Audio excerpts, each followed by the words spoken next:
Hey everybody, this is Rydo and we're back to Hearthstone. So we need to get 2 more victories, we need to play 27 more mage cards and 24 more priest cards, and I think we can get all of that done, hopefully. So back to this Battlecry deck and we play. Today is probably the first, maybe the second day in several weeks I have not had to deal with content ID disputes. Chat just almost every day. Well, I don't only put in disputes on weekdays because I find that if you put them on the weekends, they come back rejected, and it's such a stupid system. It doesn't matter what's right or wrong. You just gotta figure out what's the right time to overwhelm them so they won't bother to look at your review, or what is the right time to submit it so that the right person looks at it and actually votes in your favor versus the wrong people that seem to just automatically reject everything. And inherently, I assume there's just something that looks like a call center in some foreign country that's in charge of all of these things, and they're just getting paid pennies an hour to deal with these things. At least that's what it seems like. And so, setting up for May the 4th be with you, the entire month of May being Star Wars themed, I played Lego Star Wars 3, The Clone Wars, and The Force Unleashed. Now, when I played The Force Unleashed, I had the audio turned down halfway, and throughout the whole game, it is just Star Wars music over and over again, so it kind of sucks that I couldn't have that music in there, but it's also understandable. So I just had it turned down the whole game, and that severely reduced the number of content ID matches to almost none. Now I'm playing Dirt 3. There is actually content ID-able music in Dirt 3, but I immediately turned down the music to halfway. Plus, the music only plays in the menus in Dirt 3 because it's a rally car racing game, and so you actually have to listen to the people talking to you while you're racing. In a weird way, the game only allows you to turn down the sound effects, and the engine sound and the voice to 50%, whereas music can go all the way down to 0. So you cannot turn off the voice, which is kind of silly because they don't explain to you what the voice is saying, what it means, because it will often tell you numbers. It will just say numbers, and I don't know what the numbers mean, or it used a word that I don't even remember what the word was, and I'm like, I don't know what that word means, and you're just saying it, and there's no context, and there was no tutorial that explained any of these words. There's no dictionary, so you're just supposed to know things about rally car racing that the average player wouldn't know, and you can't turn it off the voice. And at this point I would say, you know what, since I'm playing on casual and I just need to follow the line, I'd prefer just to be able to turn off the voice, but you can't do it. So, but that's a long way to say I'm finally away from content IDs for at least a little while, hopefully. Most of them, almost all of them have been resolved. Very unfairly, a lot of the Lego Star Wars series from last year, or about last year, have been reclaimed in apparently in part of the cleanup of Disney acquiring the rights. All the things that had already been content ID claimed and disputed are now getting reclaimed, which is totally unfair, and just something that, like, YouTube's system doesn't need to follow the DMCA that closely, honestly. And it goes extra in certain ways too. And they should see if somebody has claimed an audio piece, that audio piece should be claimed by that person forever. And if they don't upheld their claim, if they just drop claims, for instance, they should say, look, you dropped your claim. Now if you want to protect it, you have to actually go through the legal system. Because we're supposed to be, the Content ID is supposed to be an expedited system, and allowing multiple people that don't even own the rights to music to claim things on behalf of other people is just not an acceptable thing.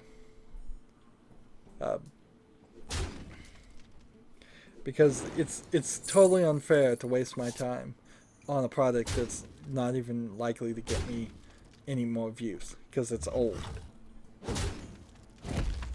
And I guess I could just leave it. I guess I could just leave it and let them steal the money from me.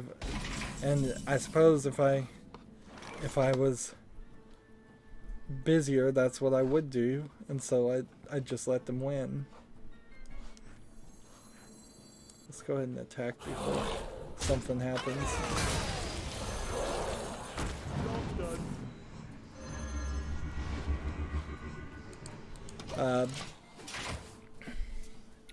Moving on, you should completely turn off the Switch, not put it in sleep when you remove the micro SD card. Now, on a bigger scale, you should just not own a Switch. More and more I see teardowns and issues with the Switch, and it seems very, very likely. I saw a teardown where the memory that's in the Switch is on its own separate board with a connector, so there's almost certainly going to be a major expansion in the storage very quickly. There's almost also certainly going to be a better version with a better screen that's not just a plastic screen with a Gorilla Glass screen, I would guess, and better coding that allows you to put vinyls and stickers on it, and better Joy-Cons that can actually transmit and not lose signal.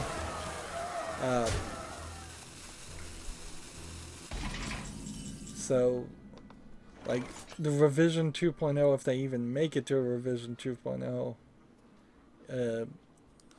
we have many secrets.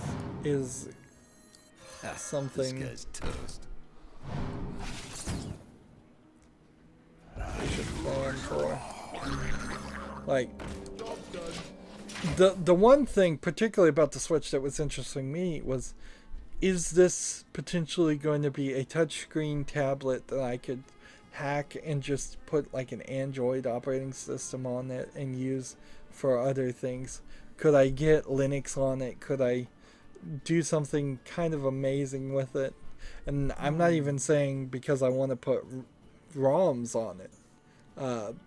I actually think that that just having a moderately good processing unit that would have been more easy to hack is a better starting point than trying to build your own with something like a Raspberry Pi and then having to find a touch screen that you can hook up to that, and trying to have all of those elements added piecemeal. At a certain point, you can take a micro ITX motherboard and try to passively cool it and have onboard graphics and have an M2 SSD on it and try to mount a touchscreen on top of that thing and try to have something like that, but you would probably end up with a very square device that's about twice the thickness of a tablet and the same length of the Nintendo Switch screen, but twice as tall, and the depth on it would be considerably higher. it would be at least 2 inches, I would say, in depth. And then the power rating and all that would require you to plug it in at all times. Unless you put a battery on it. And if you put a battery on it, then you've got a 3-inch thick thing. So you're carrying around a very heavy, very impractical square brick. And that's ideally not what I would want to do. I do need a new tablet, but I don't know what I'm eventually going to end up with. Is just probably getting an old Samsung tab, something that's pretty old. I just need to kind of replace my tablet because the batteries on my current one is quickly running out of just having any juice left in it. And one day I'm going to find that there's no more recharge cycles on it, and it can only run from the plug, and my tablet can't run from the plug because it drains more than it charges. It doesn't have a fast charge or anything like that.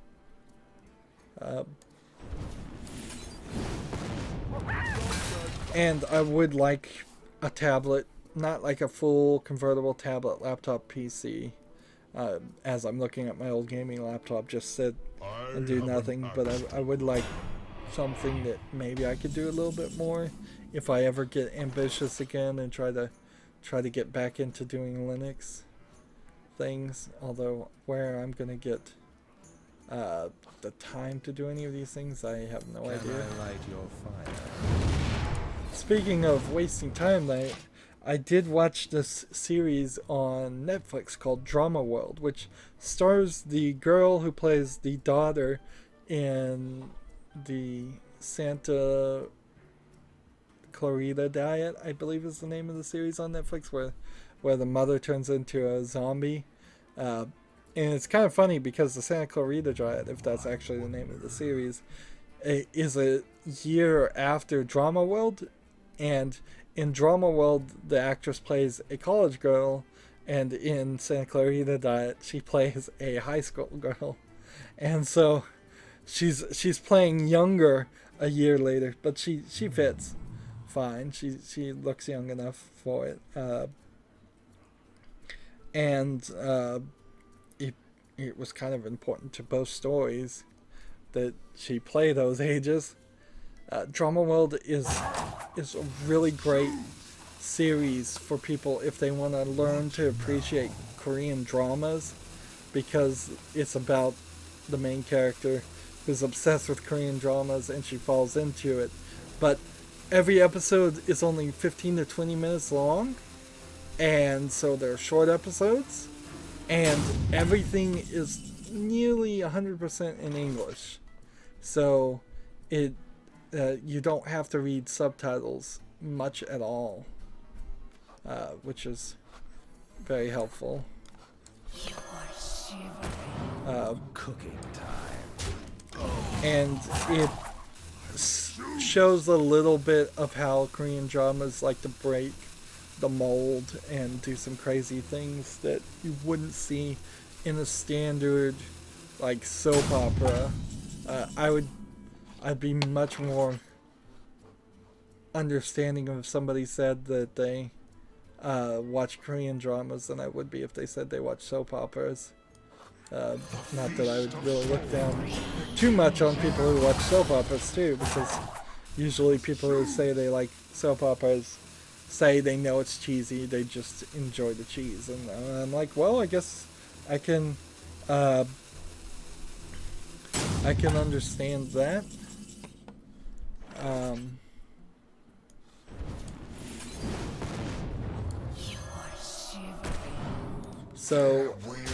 So yeah, I heavily recommend everybody at least try the first episode or two of Drama World. Frankly, you can go through the entire series in one sitting, so you're not investing too much at all.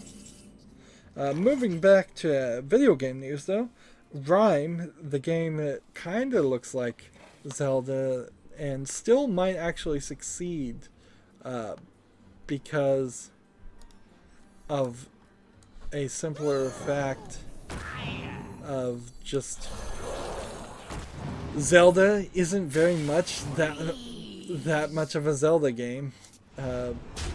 It's kind of more of a Skyrim style game with some different elements.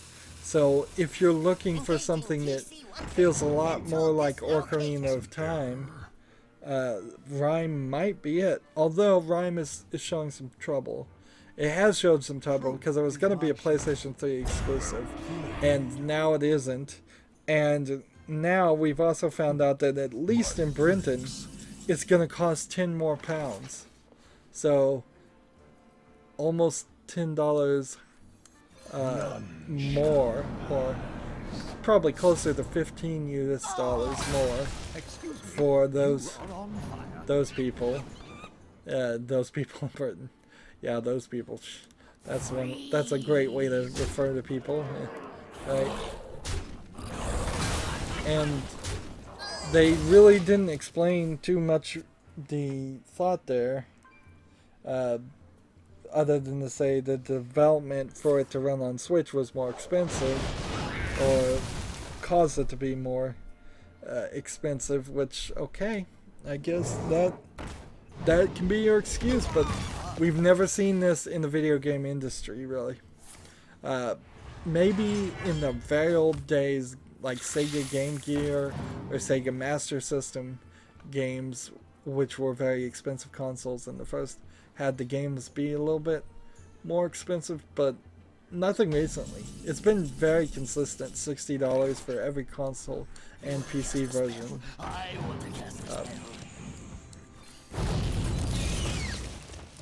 Let's see. I'm invincible. I'm gonna go ahead. I need to win here, but I also want to add 3 mage card spells. Nintendo was awarded $9.5 million in a case against a flashcard distributor in Canada.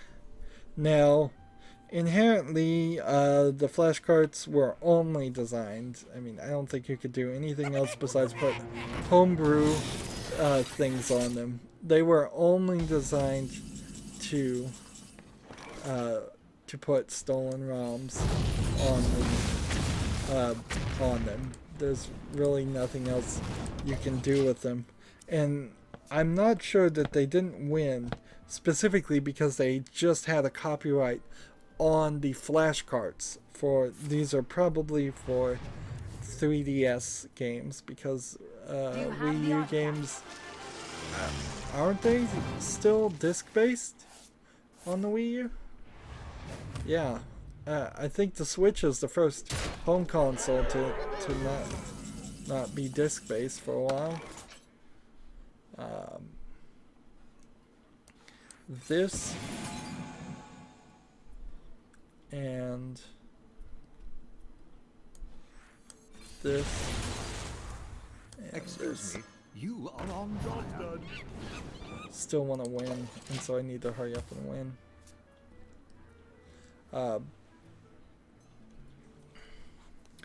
But yeah, I imagine they did just own the copyright on the actual formation of the plastic or something, or the interface on the connectors. And in Canada, I guess they own the copyright to that. It seems like $10 million is a going number for a lawsuit, because there was another, like the League of Legends creators also won $10 million. Seems to be kind of what people think is a lot of money. See if I play this. Okay, let's try this. Literally no death rattle cards have been played. Well, I've lost. And I played poorly. I could have played those 2 cards instead. Hopefully I've got everything then. Uh, My thanks. so let's see. Speaking of lawsuits, now that ZeniMax was awarded $500 million from Oculus Rift, John Carmack, who works for Oculus Rift, or at least he does for the moment, is suing ZeniMax for $22.5 million for a final payment of the purchase of its software. And when that news came out, that goes to show me I was missing something. I was very much under the feeling that ZeniMax was just this kind of patent troll that really hadn't done much. And that's not exactly what the truth is. Truth is, ZeniMax owns Bethesda and id Software and Arcane Studios, which turns around and explains how they have Doom and Wolfenstein and Dishonored and Skyrim and Fallout 4 all under Bethesda. That ZeniMax also owns several other companies that I didn't even bother looking up because I didn't recognize them. So ZeniMax has become this very big parent company, Ubisoft, EA style company, and this happened during a time period when I was not paying attention, obviously. So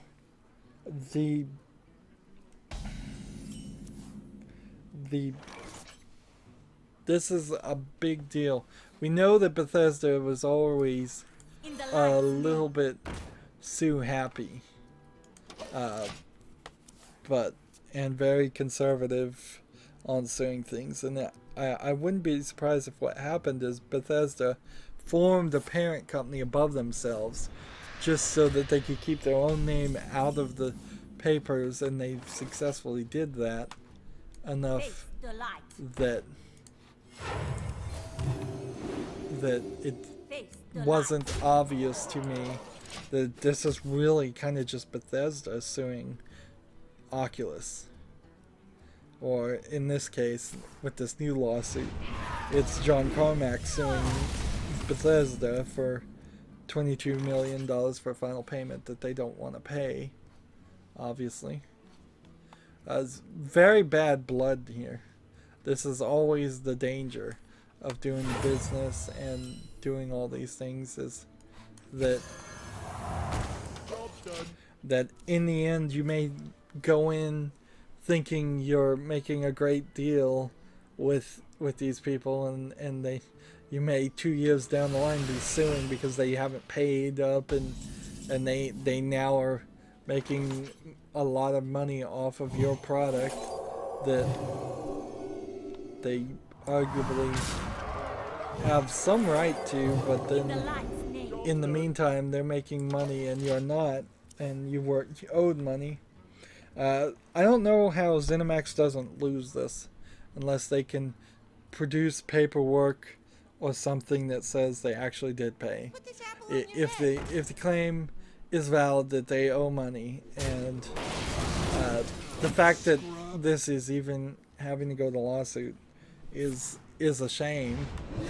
And this is not what the video game industry needs at all. We don't need lawsuit after lawsuit, because that's just gonna, in the end, take money away from making Skyrim an actually good game, which arguably it isn't, and instead spend that on lawsuits.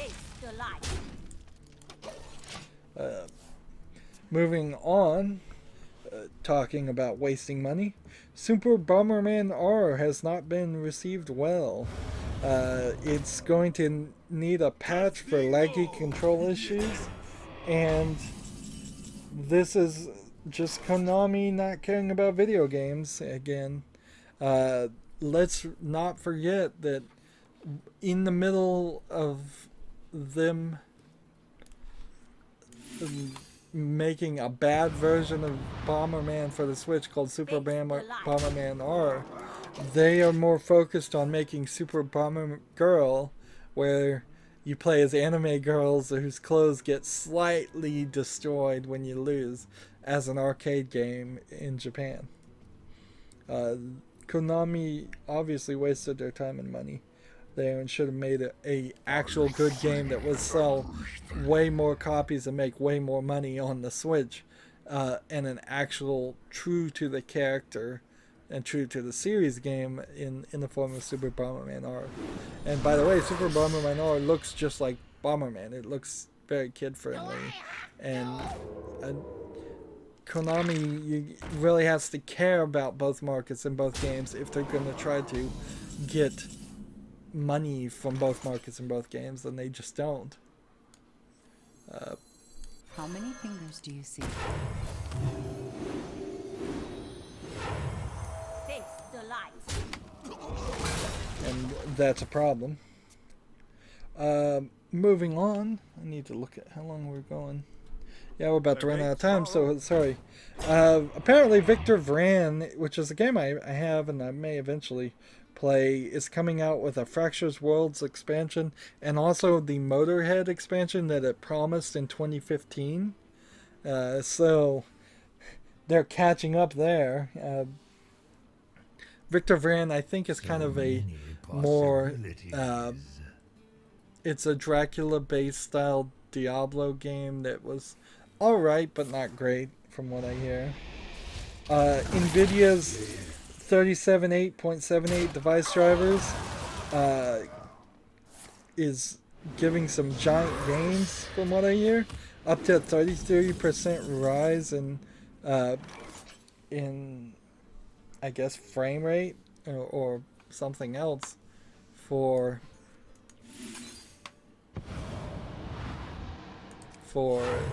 the Rise of the Tomb Raider, which that's really good for me because I haven't played Rise of the Tomb Raider yet, and if that happened more often, where I got direct NVIDIA driver updates and it actually improved certain games, older games, to run better, that would be excellent. I know it's more, this driver update was very DX12 focused. There's very few games that actually use DX12 though, so that'll be something. I'm wondering to myself whether I want to actually wait for GX13 to come out before I buy a new video card. Like, if that got announced before the next series with the 3D RAM video cards come out, I think I probably would want to wait to see if they're DX13 compatible. That being said, they may not come out with a DX13 until they decide to go to Windows 11, which may never happen. Moving along, Mass Effect Andromeda has nearly doubled the speaking characters from being over 12,000 characters who speak. What does that really mean? Does this hurt? We don't know. Because what you need to know really is the lines of dialogue, the number of lines of dialogue. You could have easily 600, 700 characters where it's just you have a bunch of people send in a list of like 5 words where they say affirmative, no can do, yes sir, just like yes, no. You could just be that simple, or it could be even simpler where it's just like whatever you say. It doesn't even affirm or disavow things. And let's see, I don't want to do another recording, so I'm gonna do this off screen. There's one more story. Steam reviews have been tightened out some more, so you can no longer, any games that have been unpaid, their scores you put in don't count anymore. So if somebody gives you a game as a gift and you rate it with a score, that doesn't count to the total overall score. If you play it on a free weekend and get the game that way and give it a score, that doesn't count. Also, if you buy it anywhere else and get keys, that doesn't count. Which means anytime now I get a Humble Bundle game, if I wanted to review the game, my review wouldn't count. Not that I really care whether my reviews count or not on the Steam store. It's in the end, I think, probably a solution, not a very good solution, but a solution to to stopping people from stopping creators from filling and flooding and manipulating their reviews. It's a level of curation that I would like to see in Steam in general, and maybe it is the beginning of the step. If Steam can have control over the ratings and actually get a metric that they can trust that says this game is bad, then maybe the next step is they say, well, this game is bad, our metrics are good, we know nobody's manipulating it, therefore we can get rid of this bad game and save ourselves some bandwidth. And that would be interesting, and that would be the nice next step there. Again, I'll do everything off screen. As always, I ask you to like, share, subscribe, comment, and watch every second of my videos. If you want a friend or follow me on basically any social media sites, there's a whole bunch of links down below. Thank you for watching. Have a good evening.